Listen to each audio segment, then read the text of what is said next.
Buenas noches y bienvenidos a Signo Pesos, la economía al alcance de su pantalla. Estos son los temas claves de hoy. El empalme comenzó en firme. El ministro de Hacienda reveló detalles de este proceso entre el gobierno saliente y los expertos designados por el presidente electo Gustavo Petro. Por su parte, delegados de la Embajada de los Estados Unidos hablaron sobre los desafíos que tiene el nuevo gobierno. El nuevo gobierno quiere un gran acuerdo. Los acercamientos de Gustavo Petro con distintas bancadas buscan facilitar consensos en torno a temas muy cruciales. Analizaremos el panorama con el exministro Juan Camilo Restrepo. Termina una semana histórica. Los mercados financieros vivieron estos días unas jornadas muy difíciles desde el pasado martes tras el resultado electoral. Muchas acciones registraron grandes pérdidas, mientras que el dólar se acerca a máximos históricos. Analizaremos todos estos temas con Omar Suárez, de la comisionista Casa de Bolsa.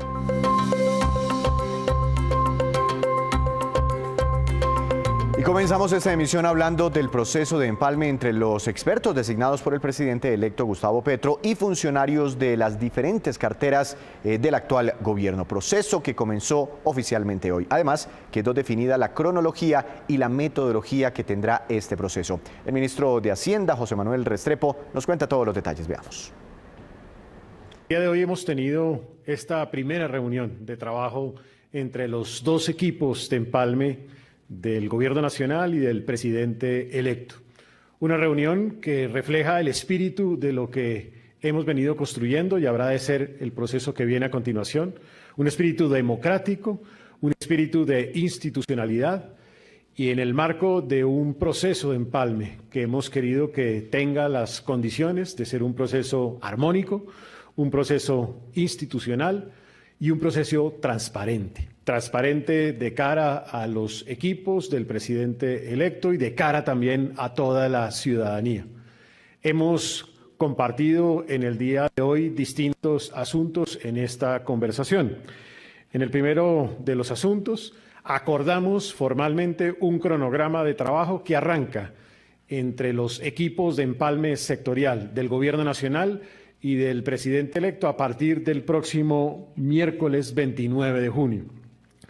Queremos hacer público que este proceso arrancaría en las horas de las 10 de la mañana para los ministerios o sectores de transporte, comercio y función pública, en las 3 de la tarde para los sectores de interior, justicia, trabajo y hacienda, el jueves 30 de junio a las 10 de la mañana en los sectores de educación, tecnologías de información y comunicación, planeación nacional, ciencias y salud, y en las horas de la tarde, defensa y vicepresidencia.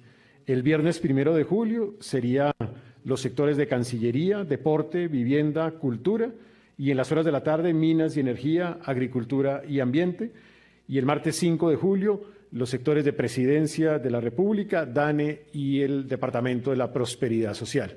De esa manera, el proceso arranca de forma inmediata. Ha sido un acuerdo entre los dos equipos de empalme. Ese proceso arranca, en primer lugar, en esa reunión sectorial que, a su vez, definirá en detalle cada una de las reuniones de profundidad de los temas de cada uno de los sectores, pero también las reuniones que vienen a continuación en cada una de las 180 entidades del gobierno.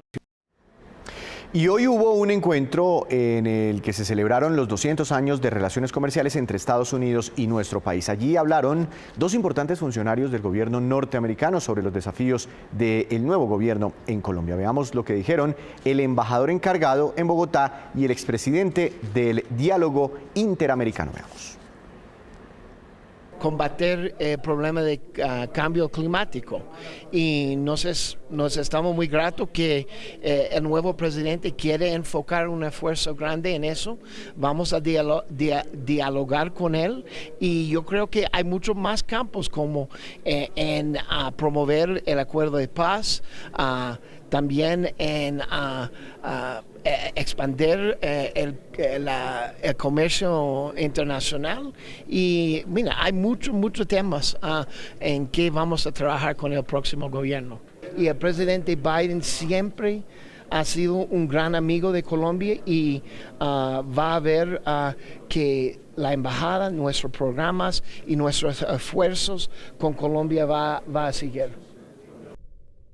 El tema de drogas, por ejemplo, el señor electo Petro ha tenido fuerte sobre todo el tema de fumigación, todo el tema de erradicación, extradición, esos temas que están en la política antidrogas de Estados Unidos. Pero por otro lado, la capacidad fiscal de responder a esas expectativas es limitada. Y hay un problema con los déficits y deuda y todos conocemos los problemas y limitaciones económicas. Entonces, ¿cómo buscar un equilibrio entre atender, hacer las reformas sociales necesarias, pero al mismo tiempo manejar la economía con una disciplina y responsabilidad fiscal? Por estos días, el presidente electo Gustavo Petro está realizando acercamientos con muchos sectores políticos para alcanzar, ojalá, dice él, un acuerdo nacional. Dicho acuerdo cobijaría los temas más sensibles que preocupan a los diferentes sectores de la vida nacional. Doctor Juan Camilo Restrepo, exministro de Hacienda, muy buenas noches, bienvenido a Signo Pesos. ¿Cómo le ha ido?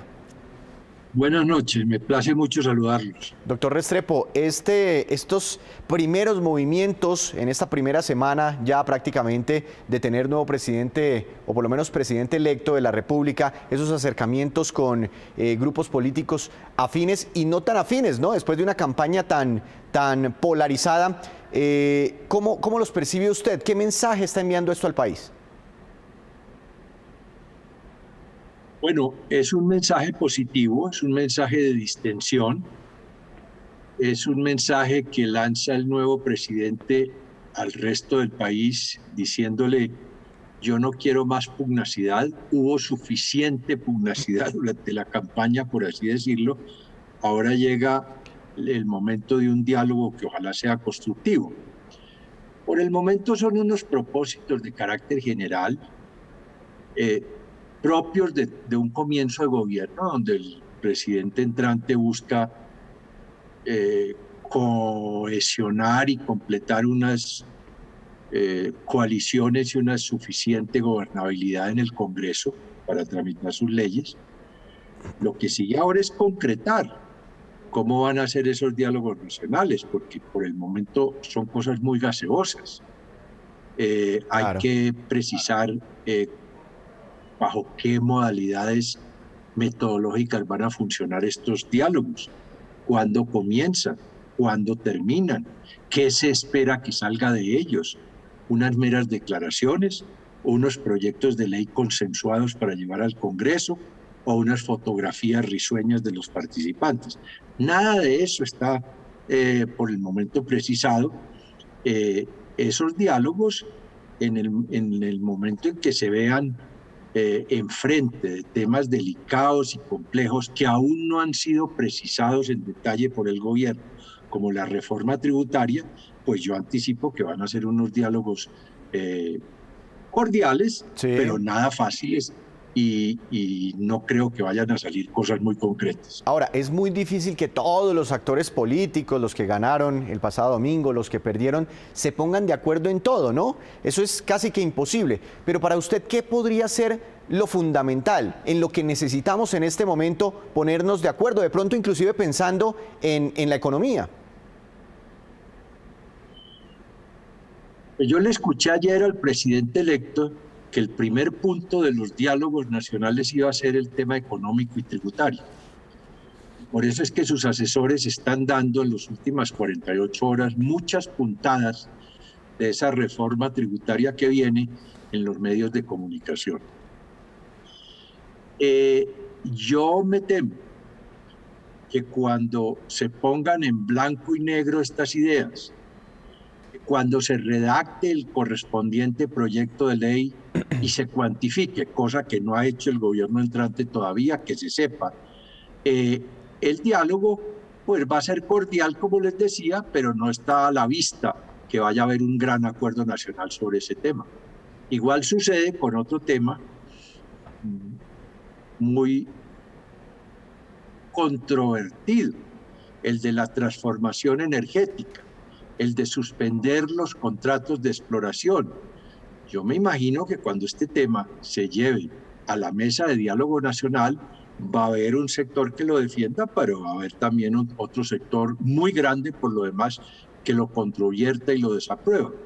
De manera que como ejercicio democrático de que las cosas se deben intentar manejar por diálogos, me parece bien. Pero no olvidemos que el escenario natural de todo esto es el Congreso Nacional a partir del próximo 20 de julio. Ahora, doctor Restrepo, hoy se produjo un hecho político. Nosotros aquí casi no hablamos de política, pero en estos momentos, y usted se ha dado cuenta cómo han reaccionado los mercados esta semana, la política es primordial para definir el rumbo económico del país. Y el hecho tiene que ver con la invitación del presidente electo, el doctor Petro, al expresidente Álvaro Uribe, enemigos por naturaleza, por decirlo de alguna forma, a que se sentaran. El uno lo invitó y el otro dijo, sí, acepto la invitación. Estos acercamientos, ¿cómo pueden ser percibidos por los mercados, por la gente, por la población en general? Yo creo que son bien percibidos en el sentido de que los mercados y los observadores externos e internos pues perciben en este tipo de declaraciones muy sucintas de que las diferencias en Colombia, pues tenemos la voluntad de tramitarlas por las vías democráticas y del diálogo civilizado. Eso es positivo. Ya de ahí en adelante dependerá de la concreción de las propuestas o del temario que se lleve a los diálogos nacionales. Entiendo. Doctor Restrepo, esta mañana yo tuve la oportunidad de entrevistar al doctor Ricardo Bonilla, que es uno de los principales asesores económicos del presidente electo, del doctor Petro. Lo hicimos en un space de Twitter para Data y FX y dijo muchas cosas muy interesantes. Dijo que todos estos acercamientos buscaban encontrar matices sobre la propuesta original planteada en campaña por el presidente Petro. ¿Qué pudo estar diciendo al hablar de matices? ¿De pronto se van a moderar efectivamente algunas propuestas? Bueno, él ya lo dijo, no en el espacio que usted menciona, pero lo oí en otro medio, que la propuesta de campaña, por virtud de la cual se iba a presentar una reforma tributaria para obtener 50 billones de pesos, ya no iba más. Es decir, es un reversazo grande y yo creo que afortunado, pero es un primer reversazo de los varios que vamos a ver entre las propuestas de campaña y las duras realidades de la vida administrativa y política. Y creo que es afortunada porque era un disparate mayúsculo pretender que una reforma tributaria le fuera a sacar a las golpeadas espaldas de los contribuyentes colombianos 50 billones de pesos, 5 puntos del PIB. Eso nunca se ha dado. Entonces, él con realismo, y me imagino que con el visto bueno de su jefe, ya pegó una rebajona fiscal de entrada muy grande. Eso es bueno, pero muestra lo cambiante que vamos a ver en cuanto a los anuncios y a las políticas económicas entre lo que fue la campaña y lo que se están dando cuenta ahora. Igualmente hay también anuncios que yo celebro. Por ejemplo, el doctor Bonilla anunció que ya no iba más el día sin IVA en la nueva administración. Varios habíamos mostrado cómo los días sin IVA eran regresivos, propiciaban importaciones y gastos más bien suntuarios de gentes más de recursos holgados, no iban orientados a la sociedad más pobre y más débil y tenían un alto costo fiscal.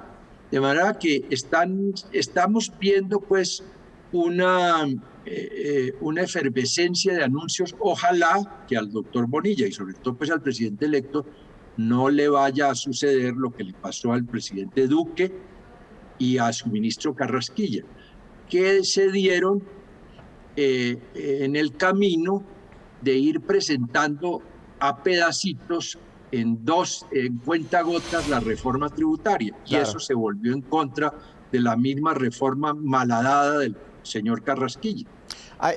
Hoy le preguntamos también sobre una propuesta que generó mucha polémica, más allá de la propuesta durante la campaña, donde querían, y estaba textualmente escrito, obligar a las empresas a repartir dividendos. Y esa palabra obligar pues generó mucha preocupación en el sector empresarial. Y hoy el doctor Bonilla dijo, no, ahí tuvimos un error de redacción, no va a ser obligatorio repartir dividendos. Entonces efectivamente como que están matizando mensajes. Frente a todas esas propuestas, y ya para cerrar, doctor Restrepo, ¿qué cosas debería matizar el nuevo presidente? Mire, yo comenzaría por una recomendación, que el nuevo gobierno, y si el que está a la cabeza de esos temas fiscales es el doctor Bonilla, refrenen un poco la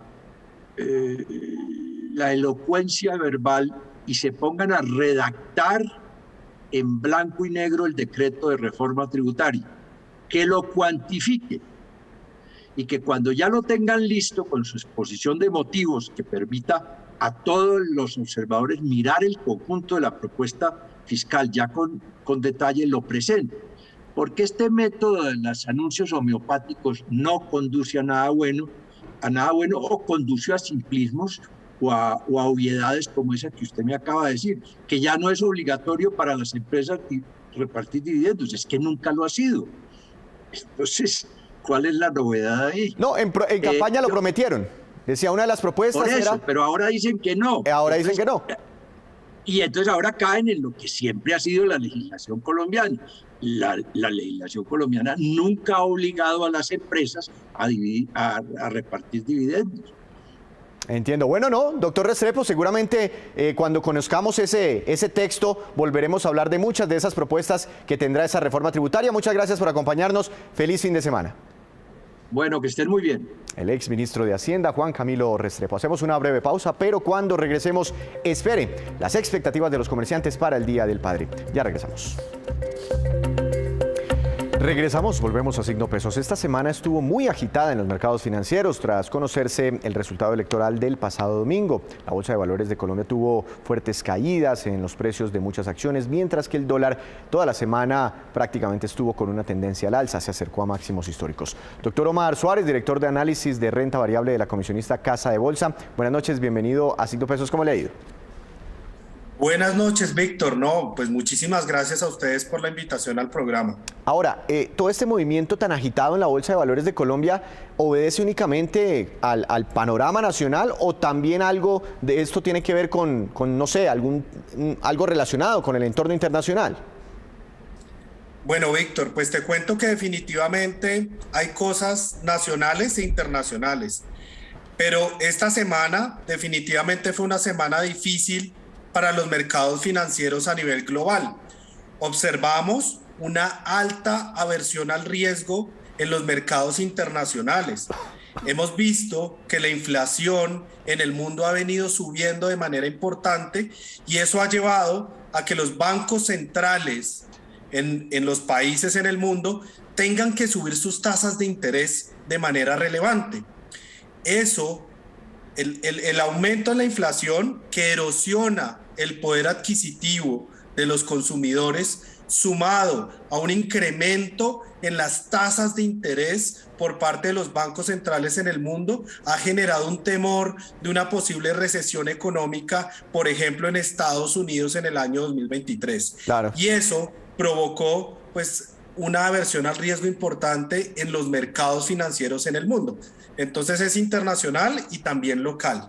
Claro, pero doctor Suárez, semanas como esta ¿son nuevas, son históricas o ya habíamos vivido en el pasado algo parecido, sobresaltos así? Pues definitivamente como tú lo dices y como lo acabo de explicar, son temas nacionales e internacionales que se juntaron obviamente los dos. También a nivel nacional, pues el tema pues, de incertidumbre política también genera, pues obviamente volatilidad en los mercados. Eso, digamos, suele suceder cuando hay incertidumbre política. Entonces, en ese sentido, lo que vimos en esta semana sí fue una semana muy particular. Sí, vimos una semana muy particular porque, por ejemplo, observamos una caída en la bolsa colombiana de alrededor del 6%. Observamos también una caída muy relevante en la acción de Ecopetrol, alrededor del 22%, y una subida del dólar también bastante relevante, consolidándose por encima de los 4.100 pesos por dólar. Entonces, si bien fue alimentada por factores internos y externos, pues definitivamente fue una semana bastante particular que generó mucha volatilidad en el mercado. Yo he recibido algunos mensajes de gente seguramente que tiene acciones de Ecopetrol. ¿Qué hacer en un momento de estos, de tanta tensión, donde la acción alcanzó a caer hasta ayer un 27%, hoy ya rebotó un poquito, se recuperó un 6%? ¿Qué puede pasar con este título? O sobre todo, ¿cómo pueden los actuales accionistas reaccionar a un panorama así? Hay que tener cuidado cuando miramos la acción de Ecopetrol. Fueron varios factores los que generaron la desvalorización en la acción de Ecopetrol. Por un lado, esta semana vimos desvalorizaciones en el precio del petróleo, precisamente por esa aversión al riesgo a la que yo mencionaba, relacionada con una posible recesión económica o fuerte desaceleración de la economía global o recesión en el caso de la economía estadounidense. Entonces, eso generó una caída en el precio de los commodities, pues para este caso que afecta directamente a Ecopetrol, pues el precio del petróleo. Adicionalmente, esta semana se dio la fecha exdividendo, es decir, esa fecha exdividendo lo que hace es que normalmente el precio de la acción cae en la misma proporción que el dividendo, porque determina quiénes van a recibir este dividendo extraordinario que hace poco se dio a conocer en una asamblea extraordinaria. Entonces, en ese sentido es, por un lado, el aumento, la caída en el precio del petróleo, por otro lado, la fecha exdividendo que generó una caída también importante en el precio, y pues también los factores internos relacionados con cierta incertidumbre sobre cuáles van a ser las políticas públicas de aquí en adelante, claro, en el sector de hidrocarburos. Entonces son algunos factores externos, otros internos, y un tema que es totalmente normal, que es el tema del dividendo. Entonces, en la misma semana tuvimos todo esto, y obviamente por eso hay que pensar con cabeza fría, pues, ¿qué va a pasar con Ecopetrol de aquí en adelante? Yo creo que el mercado va a estar mirando la información que se va a conocer nueva relacionada con el panorama internacional y con el panorama local, pues para tomar la mejor decisión posible con respecto a Ecopetrol. Seguramente, por ejemplo, el otro año, pues Ecopetrol, como hemos tenido en el 2022 un precio del petróleo por encima de $100 el barril, alcanzó a estar a 139 en algún momento, seguramente va a ser un año con muy buenas utilidades. Y lo más probable es que el próximo año los dividendos de Ecopetrol sean bastante altos, mayores a los de este año, que ya fueron bastante buenos. Claro. Entonces, en ese sentido, hay que analizar muy bien esos factores internos y esos factores externos para tomar una decisión importante. No reaccionar en caliente, no reaccionar en caliente, sino estar ahí como tranquilos. Claro, y son decisiones particulares de cada persona. Claro. Porque el precio de compra y el momento de compra de las personas fue en distintos momentos. Algunos de pronto en la primera emisión, otros en la segunda emisión, claro, otros hace 2 años. Entonces hay que analizar cuál ha sido la rentabilidad de cada uno de los inversionistas, y también muy importante tener en cuenta si es una inversión de corto plazo, claro, o si definitivamente yo compré la acción de Ecopetrol como una inversión estructural de largo plazo y no tengo ningún problema en esperarme 1 año, 2 años, pero si de pronto yo tengo necesidades de liquidez. Muchas cosas a tener en cuenta, pero es que, doctor Suárez, se me está acabando el tiempo y yo no quiero que usted se vaya sin comentarme algo sobre el dólar. Como lo decía usted, superó los 4.100 pesos, está ya muy cerquitica, respirando muy cerca de máximos históricos otra vez. ¿Qué va a pasar? Porque eso también genera ciertas preocupaciones cuando el dólar se encarece mucho, ¿no? De acuerdo, y es el movimiento en el precio de los activos en Colombia, que hablamos de las acciones en particular, pero lo vimos también en el dólar, es definitivamente los mismos factores internos y externos que nosotros miramos. Entonces, claro, el fuerte incremento en las tasas de interés de la Reserva Federal en Estados Unidos han generado un fortalecimiento del dólar a nivel global. Entonces, no solo el peso colombiano se devaluó esta semana, sino en general las monedas latinoamericanas presentaron una devaluación. Sí es cierto que el peso colombiano fue el que más se devaluó, seguramente también porque preciso coincidió con temas de factores internos, pero yo creo que es muy importante estar pendiente de qué tanto le puede pegar el aumento en las tasas de interés en Estados Unidos a la economía norteamericana. Si va a generar una fuerte desaceleración económica o realmente va a provocar una recesión, porque obviamente esa aversión al riesgo genera una fortaleza del dólar a nivel global y por ende una devaluación de las monedas latinoamericanas. Doctor Suárez, feliz fin de semana, muchas gracias. Muchas gracias, Víctor, por la invitación al programa. Cierra entonces una semana muy agitada para los mercados. Hacemos otra breve pausa, pero ya les contaremos cuáles son las aplicaciones digitales bancarias mejor calificadas aquí en Colombia. Ya volvemos. Y regresamos, volvemos otra vez a Signo Pesos con esta que es la cifra económica del día. 6,3 billones de pesos y corresponde al valor de los proyectos de infraestructura que financiará Findeter en varias zonas del país. La entidad explicó que estos proyectos se construirán en La Mojana, Santander, Valle y Risaralda. Y este domingo se celebra el Día del Padre en Colombia. El director de FENALCO Bogotá, Juan Esteban Orrego, habló de las expectativas que tiene el comercio. Veamos. Bueno, llega el Día del Padre, vamos a celebrarlo con toda la tranquilidad después de haber pasado las elecciones, toda esa tensión, muchos contentos, otros no tanto, pero ya continuamos con la realidad del país y obviamente adelante con la economía. El Día del Padre mueve las cajas registradoras, hay un incremento en las ventas de los establecimientos comerciales alrededor de un 25% frente a un fin de semana convencional. La inversión es entre 100 y 200 mil pesos y es que en Bogotá el 75% de las personas celebran el Día del Padre. Es una fecha donde pues, los objetos o los artículos más regalados son billeteras, cinturones, accesorios de todo tipo, rancho y licores y invitaciones a los diferentes restaurantes y bares de la ciudad pues, para homenajear al padre de familia, a la persona pues, que trabaja por todos en la casa, aunque obviamente hoy vemos que muchas mujeres también lo hacen, pero tiene diferencias importantes frente a un Día de la Madre porque el Día del Padre normalmente se celebra más en la casa. A diferencia del Día de la Madre, que normalmente hay más invitaciones a restaurantes como para sacar a la madre del hogar, al padre se atiende más en la casa, pero de todos modos es una festividad importante. El sábado tendremos Bogotá Despierta, hay cerca de 7.000 establecimientos comerciales con las puertas abiertas esperando pues, a los compradores para continuar con esta labor que todos tenemos de reactivación económica y donde realmente pues, podemos celebrar el Día del Padre. Y a esta hora llega Juan Fernández con información empresarial. Buenas noches, Juan. Adelante con su tema para hoy, para cerrar esta semana. Bienvenido. Buenas noches, hoy voy a hablarle de aerolíneas, de las nuevas rutas que se están lanzando, algunas para llegar a lugares en los que no existía una operación aérea de pasajeros. El que es interesante es el caso de EasyFly, que empezó a operar vuelos a Paipa, Boyacá. Las rutas son las de Medellín, Paipa, Medellín y Bucaramanga, Paipa, Bucaramanga.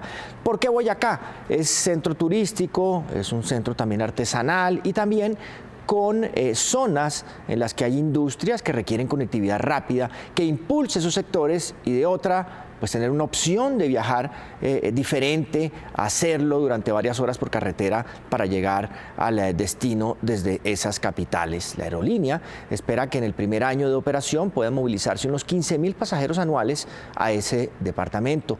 Pero no solo ha sido EasyFly la de los anuncios de nuevas rutas y aunque son internacionales dejan ver de todas formas competencia que trae esas nuevas rutas y es en lo que está Viva, por ejemplo, con sus rutas desde Medellín y Bogotá a Buenos Aires, de Medellín a Sao Paulo y de Cartagena a Ciudad de México. Entonces, lo que vemos en esta movida de hoy es cómo las aerolíneas están activando nuevas rutas para conectar desde capitales del país con ciudades pequeñas que pueden presentarles potencial, caso de EasyFly, y en rutas internacionales como el caso que vimos de Viva. Juan, muchas gracias. Lo esperamos ya la próxima semana con más movidas empresariales, porque ahora nos vamos con estos que son los indicadores económicos que usted siempre debe conocer antes de irse a dormir. Tasa representativa del mercado que regirá hasta el próximo martes. Les decíamos, muy cerca de máximos históricos, 4.129 pesos con 87 centavos. Subió 61 pesos con 12 centavos. El máximo histórico del dólar está en 4.154 pesos. Estamos ahí cerquita. El petróleo Brent, de referencia para nuestro país, subió 2,37%. Se ubicó en $112 con 66 centavos por barril. El precio interno del café colombiano bajó y quedó en promedio a 2.228.000 pesos por carga para el fin de semana. El índice MSCI Colcap de la Bolsa de Valores de Colombia subió 2,03%. Acción más valorizada, Grupo Sura, con una fuerte recuperación cercana al 10%. La que más cayó fue Fabricato, con un retroceso también del 10%.